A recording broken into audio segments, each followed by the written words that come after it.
For today's video guys, magluluto po tayo ng balon-balunan at atay ng manok. Yan ang balon-balunan, yan ang atay ng manok. At ito naman ang mga pampalasa natin. Dalawang klase ng sibuyas kasi maliliit lang sila. So, dinalawa ko na. At saka garlic at luya. Maglalagay din ako ng kunting turmeric. So, mag-umpisa na tayo guys. Thank you so much for watching guys. Mag-umpisa na po tayo sa pagluto guys. Ayan, maglagay lang tayo ng kunting mantika dyan sa paglulutuan natin. Kapag uminit na siya ng kunti, ilalagay na natin ang ating pampalasa. Pagsabayin ko na sila, sibuyas, garlic at saka luya. Tapos, isutay natin siya ng ilang minuto, yung hanggang lumabas yung aroma nila, bago ilagay ang balon-balunan. Ganyan po ako magluto. Ayan na siya. Maglalagay na ako dito ng konting turmeric at saka black pepper. Naubusan ako ng laurel, kaya hindi ako maglalagay ng laurel. Wala akong laurel, kaya wala akong mailalagay. Pero kung may laurel kayo, maganda din ang lagyanan ng laurel. Pampatanggal lang sa. So, saan na yung nakituto?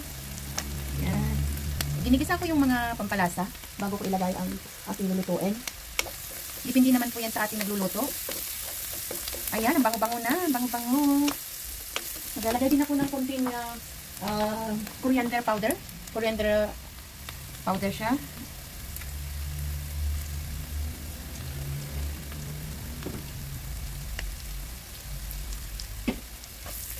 Gisa din. Ilagay ko din para masarap ito kung mayroong fresh coriander na yung dahon ng coriander.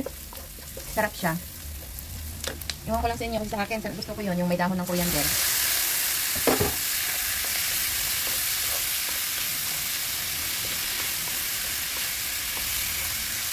Lutuin muna natin yung balon-balunan bago ilagay ang nadamihan ko pala ang garlic. Sarap kasi pag marami-rami ang garlic. Kasi dito, hindi naman masyado kasi mahal din ang garlic, pero hindi ko kaya dyan sa ating Pilipinas na parang ginto ang mga sibuyas at saka garlic.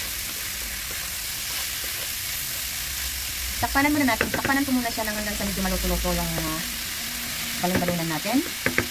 Maglalagay nga din ako dito ng konting tubig. Pag naubos na yung tubig, saka ako ilalagay yung atay ng manok. Ayan na ang ating balon-balunan. Pwede na natin ilagay ang ating nag-multitasking task kasi tayo kasi mag-init din ng kanin. Pwede na natin ilagay ang atay. Ihalo natin siya. Mas marami yung balon-balunan kasi sa atay. Hinati ko kasi yung 1 kilo na balon-balunan at 1 kilo na atay. Pero ang nakuha ko sa 1 kilo na atay is kunti lang. Lagyanan ko na siya ng tuyo at saka yung iba pang mga sangkap na pampalasa natin. Ilagay tayo ng tuyo.